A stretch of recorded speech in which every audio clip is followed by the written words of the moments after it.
In our previous video, we covered everything we know about the game Ananta, now being dubbed the GTA anime with Spider-Man by all media outlets. Previously, we didn't have full recorded gameplay, but literally a day later, Ananta gameplay leaks from the Tokyo Game Show began appearing. From these leaks, we can glean a huge number of details and gain a better understanding of the game. There are so many leaks and they show different aspects of the game. This leads us to conclude that the extensive trailer in which we showed so many details doesn't even cover everything that has been implemented. Now we'll be reviewing the gameplay itself, only the latest features, excluding what we've already covered, as well as any new information that has surfaced. The developers have given interviews, and together with the previous video, this will be a full review, giving us a full understanding of what the game looks like now. We'll also dive into the game's atmosphere right now. As for gameplay, we can now confidently say that everything shown in the trailer is indeed true. In the game, Taffy has her own apartment, which by the way is very meticulously furnished, with tons of details, magazines, food, a snowboard, posters, a switch light. In her apartment, Taffy can chill on her ottoman and sleep on her bed, thus waiting for a certain time of day. The apartment itself consists of Taffy's room, along with another room, most likely the protagonist's, which is colder and simpler. It has a shower with a toilet and a hallway connected to the kitchen. The refrigerator even had an interaction button, perhaps allowing you to eat and replenish your health there.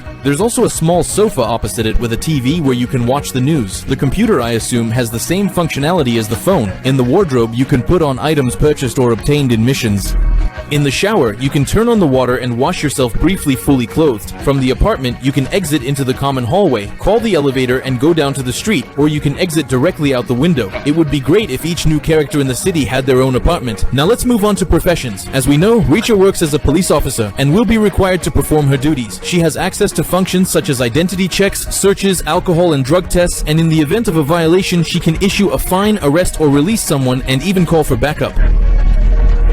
During an arrest, we handcuff the bystander, put them in a police car, drive them to the police station, and then put them in a cell. During an interrogation, an NPC might faint and try to escape, after which we'll have to catch up and detain them. We can also use our power to brutally abuse everyone, handcuffing them and forcing them face down on the floor. Ideally, every character will have these professions. So, for example, Taffy is a courier, delivering packages, while Seymour will be hacking. The developers stated in interviews that this is how characters will level up, or that one of the leveling concepts, namely your profession, will be tied to it. I wonder if there will be new opportunities as you level up your profession. Maybe we'll even get promotions. In the game, we can simply hit NPCs. They'll fall over, but then get up. People around us will react and run away, but we won't be able to inflict any damage on them.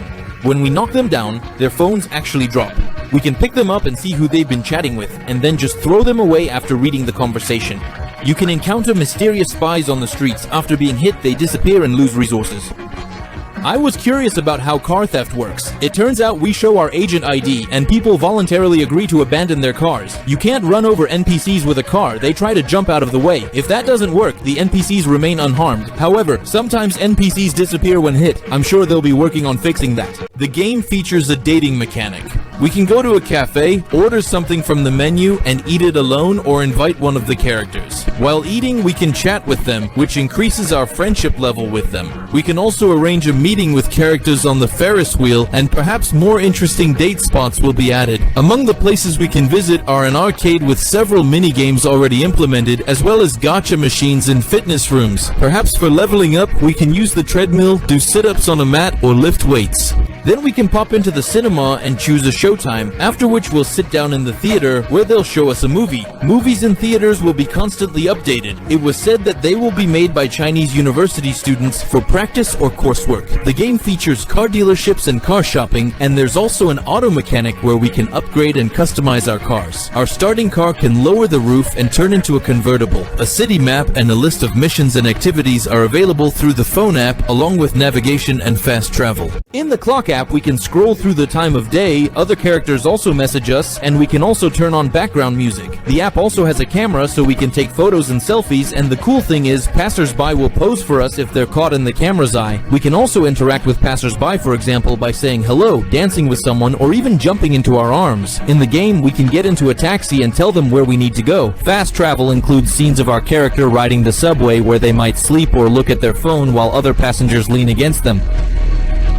When switching characters in GTA, we're greeted by various character animations. They might be playing a slot machine, eating in a cafe, and then being attacked by bandits. Taffy might wake up in her apartment and chill there. Our hero is handed out leaflets, and he might wake up on a bench or pose for a photo. The new 10-minute gameplay sequence packed with action scenes features several new details, including symbiote abilities unique to the protagonist, which can be used in combat. Objects that can be pulled and thrown at enemies are also highlighted, such as hatches or nearby barrels. You can also shoot enemies from the passenger seat without leaning out, or you can stand on the seat. A bullet hits the car and shatters the windows, or you can shoot at the tires, which will throw the car off balance. Bullets also cause car doors to fly off. In this mission, motorcycles shoot upward with just a light touch, which defies the laws of physics, and our car was heavily damaged after the mission. There were many more quick events in this action scene. I also noticed animated graffiti. As far as I understand, only the main character can fly like Spider-Man, but everyone can run on walls. The developers confirmed that at release, you'll be able to choose a female protagonist. Each character will have their own missions. In the Taffy mission, we rescued a vampire who, due to the shaking of a truck, broke out of a coffin and started vomiting rainbows. In another mission, the main character had to dance in a club. Various gangs of robbers are scattered throughout the city, which we can run into. It reminded me of a cyberpunk crime scene. A mini-boss was spotted in the streets, and there are vending machines selling food and soda around the city. We can heal near the machines, and we can also swim in the game. I'm impressed by the variety of costumes and the fact that they all fit every character. In addition to costume sets, we can also equip individual sweaters, pants, jackets, boots, gloves, and other clothing. We learn many new details from developer interviews. 700-800 people are working on the project, and combat features include dodging and parrying mechanics. In addition to skins, there are plans to sell limited edition items during events, as well as cars, decorative home items, and some customization items, which can be purchased with in-game currency. The developers are planning multiplayer, and some missions will be playable with friends.